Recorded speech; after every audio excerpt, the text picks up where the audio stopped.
Morning class 12th। कल हम लोगों ने भारतीय संविधान में जो नागरिकों को मौलिक अधिकार दिए गए हैं उन्हें पढ़ा था।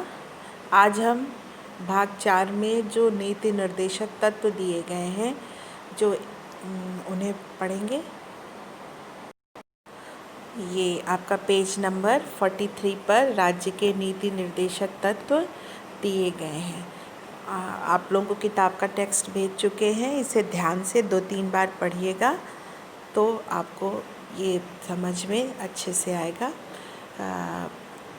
जब संविधान का निर्माण हो रहा था तो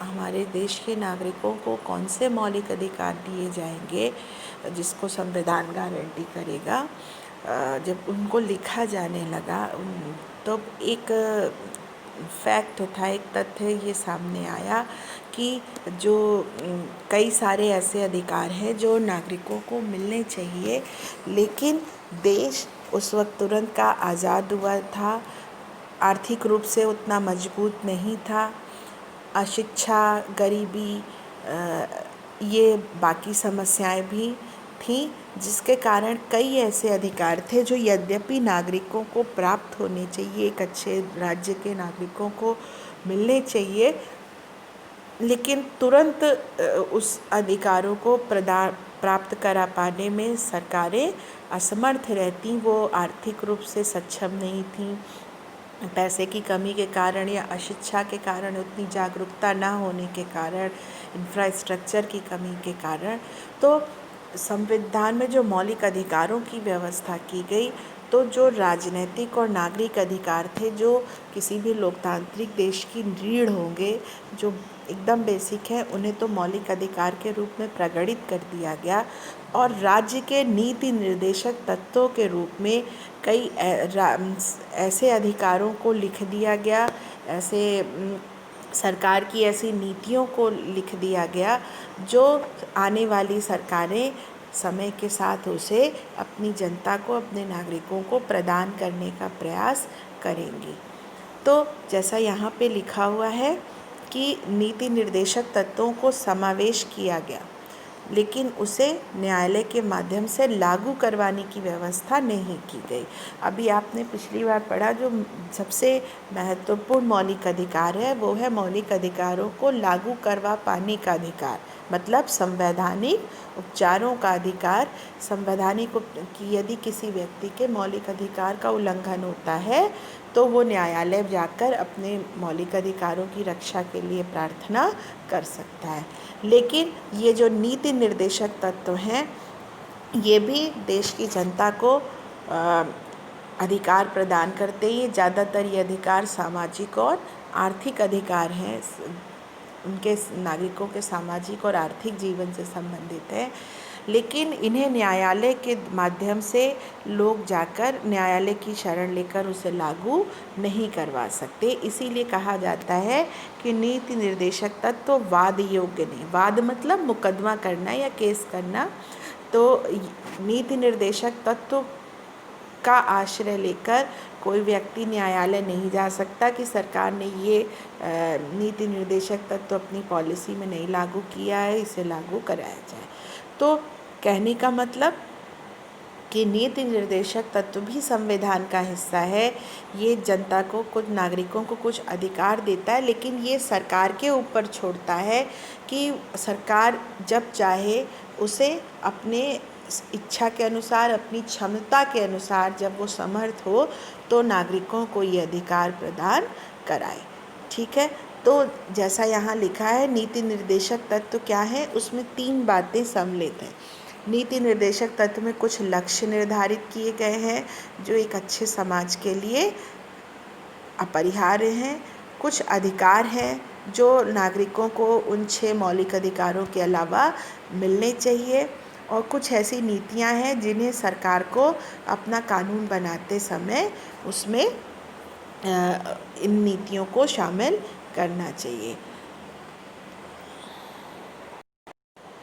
ये यहाँ पर नोट्स में लिखा है कुछ लक्ष्य, जैसे लोगों का कल्याण करने का लक्ष्य, सामाजिक और आर्थिक न्याय प्राप्त कराने का लक्ष्य, नागरिकों के जीवन स्तर को ऊंचा उठाने का, संसाधनों का जो भी बेनिफिट्स हैं समाज के, वो सब में लगभग समान रूप से वितरित हो, और अंतर्राष्ट्रीय शांति को बढ़ावा देना। ये सब ऐसे लक्ष्य हैं जो किसी समाज के होने चाहिए। ये नीति निर्देशक तत्वों में लिख दिए गए हैं।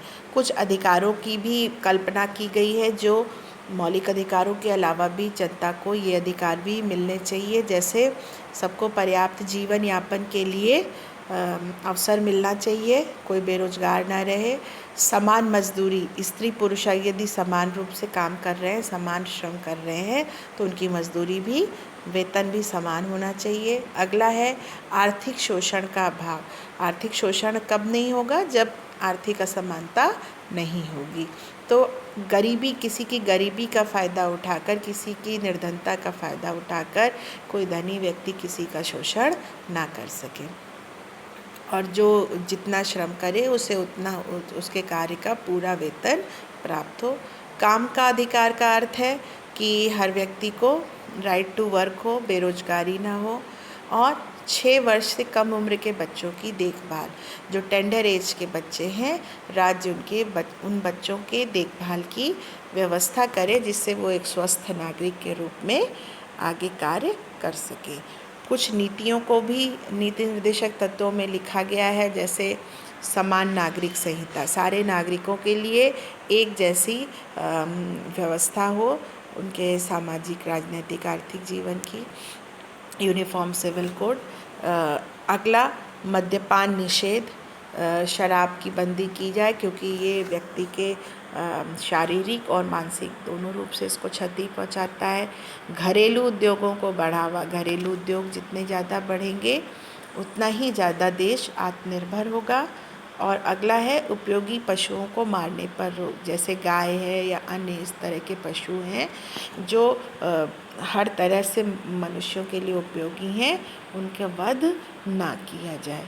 इसी तरीके से अंतर्राष्ट्रीय शांति को बढ़ावा देना, न्यायपालिका और कार्यपालिका का पृथक्करण, ये सब भी नीतियां हैं जो नीति निर्देशक तत्वों में लिखी गई हैं।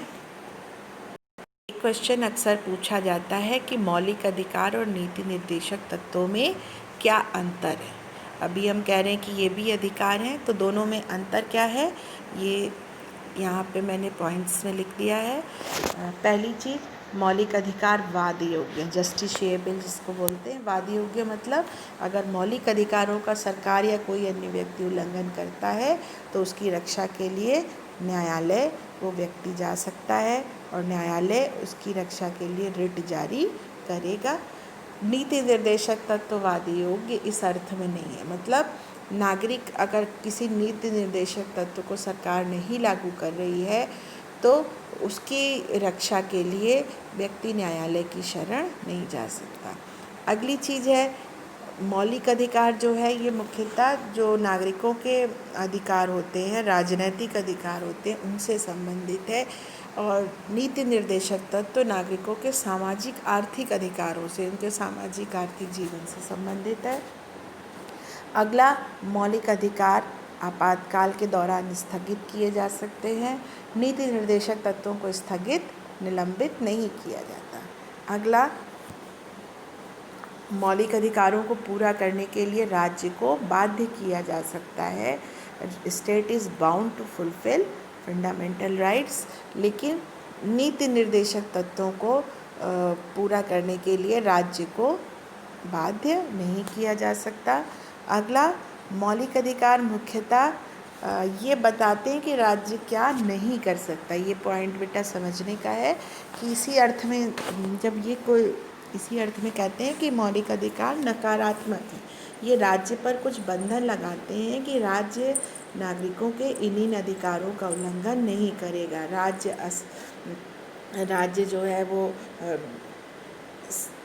असमान व्यवहार नहीं करेगा नागरिकों से, राज्य नागरिकों की स्वतंत्रता में हस्तक्षेप नहीं करेगा, शोषण नहीं होने देगा।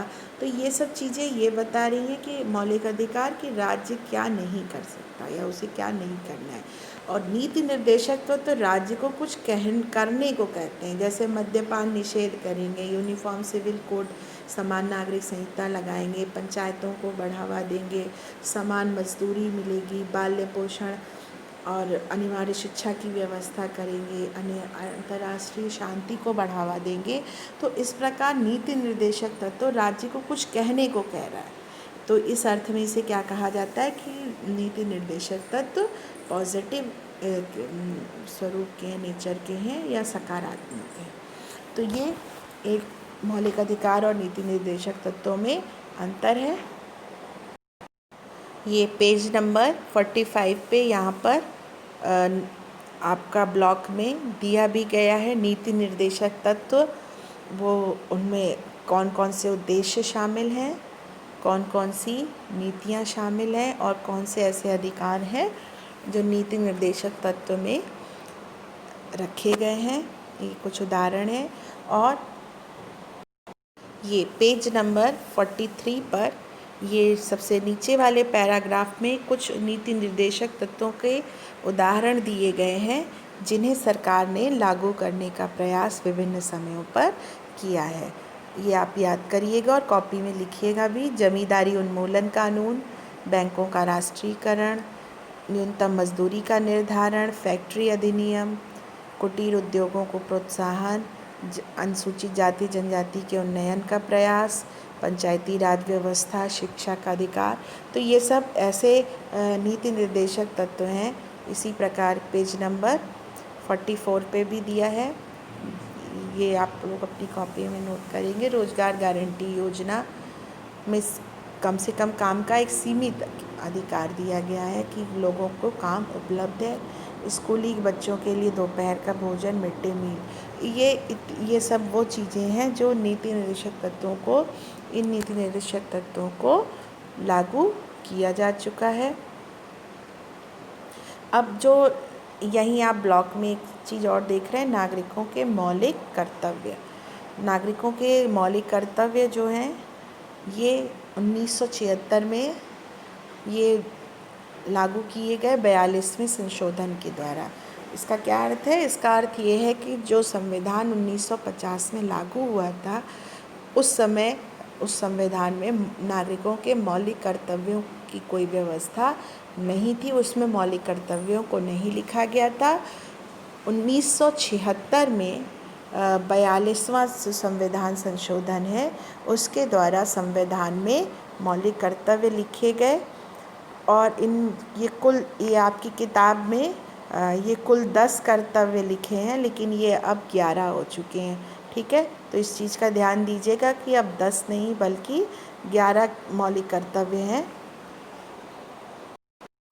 ये मौलिक कर्तव्यों की सूची है जो संविधान में दी गई है, ये 1 से लेके 11 तक।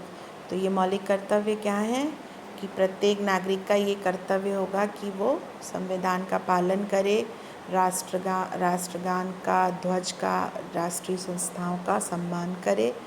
दूसरा, जो राष्ट्रीय आंदोलन को प्रेरित करने वाले जो आदर्श थे उनको हमेशा याद रखे और उसी के हिसाब से कार्य करे जिससे इन आदर्शों को बढ़ोतरी हो। देश की एकता, अखंडता और संप्रभुता की रक्षा करे। ऐसा कोई कार्य ना करे जिससे देश की एकता, अखंडता खतरे में पड़े। देश की रक्षा करे, ज़रूरत पड़ने पर जिस प्रकार से योगदान कर सकता है देश की रक्षा में वो प्रत्येक नागरिक करे। अगला, लोगों में समरसता और भ्रातृत्व की भावना का निर्माण करे, मतलब विभिन्न समुदायों में, विभिन्न वर्गों में, विभिन्न जातियों में जो घृणा है उसका घृणा को दूर करे और सभी लोगों को एक समान, एक भारतीय नागरिक मानते हुए सबको समान मान के उस प्रकार व्यवहार करे। जो देश की, भारत की पुरानी संस्कृति है, गौरवशाली परंपरा है, उसे बनाए रखे। प्राकृतिक पर्यावरण की रक्षा करें। अगला, वैज्ञानिक दृष्टिकोण और ज्ञानार्जन की भावना का विकास करे, अर्थात रूढ़िवादी दृष्टिकोण ना रखे। हर चीज़ के प्रति एक जो घटनाएं हैं, जो चीज़ें, उन पे एक तर्कपूर्ण, जीवन के प्रति एक तर्कपूर्ण दृष्टिकोण रखे, विवेकशील दृष्टिकोण रखे। सार्वजनिक संपत्ति को सुरक्षित रखे। जो सरकार की संपदाएं हैं, अब जैसे आप लोग स्कूल में पढ़ते हैं, पानी खुला है, खुला पड़ा हुआ है, क्या अगर अभी अपने घर का होता या क्लासरूम में पंखा चल रहा है, छुट्टी हुई, बच्चे भाग गए, किसी को भी ये ध्यान नहीं कि उसकी जो बत्ती है, लाइट है, पंखा है, वो हम बंद कर दें। ठीक है, ये सार्वजनिक संपत्ति है। अभी घर की अगर घर का बिल आना होता तो घर का पंखा बत्ती हम लोग तुरंत बंद करते जैसे यूज़ ख़त्म होता। तो ये मौलिक कर्तव्य अपेक्षा रखता है कि प्रत्येक नागरिक जो है वो सार्वजनिक संपत्ति को सुरक्षित रखे, जिससे देश की संपदा सुरक्षित रहे। फिर व्यक्तिगत और सामूहिक गतिविधियों में उत्कर्ष की ओर बढ़ने का प्रयास करे।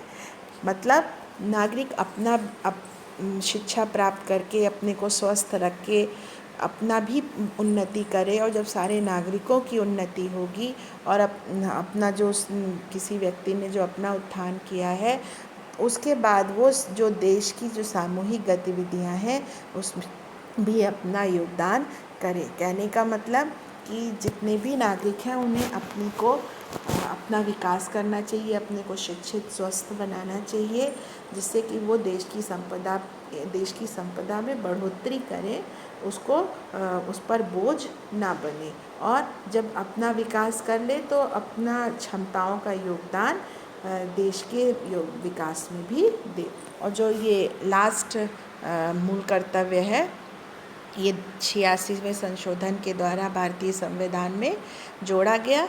ये क्या है कि माता पिता या जो संरक्षक है किसी बच्चे का, 6 से 14 वर्ष के बच्चे को प्राथमिक शिक्षा प्रदान करें। मतलब ये माँ बाप पे कर्तव्य डाला गया है कि वो उनके यदि बच्चे हैं और मिनिमम अगर वो 6 से 14 साल के हैं तो उन्हें स्कूल भेजे और उन्हें प्राथमिक शिक्षा कम से कम ज़रूर प्राप्त करवाए। तो ये मौलिक कर्तव्य हैं जो 42वें संशोधन के द्वारा जोड़े गए 1976 में, और ये 11वां जो मौलिक कर्तव्य है ये इसी में 86वें संशोधन के द्वारा ऐड किया गया।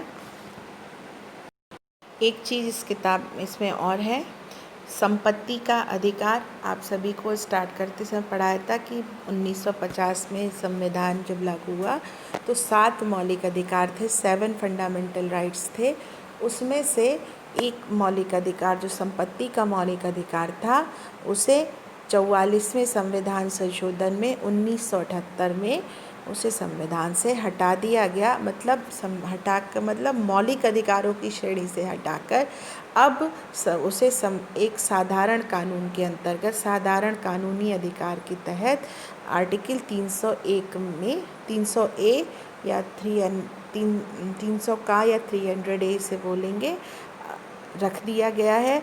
तो अब भारत के नागरिकों को संपत्ति का अधिकार इसी अनुच्छेद 300 का के अंतर्गत प्राप्त है। संपत्ति का अधिकार अब मौलिक अधिकार नहीं रह गया है। और ये कब हटाया गया? 44वें संविधान संशोधन के द्वारा। संशोधन का मतलब संविधान में परिवर्तन करना।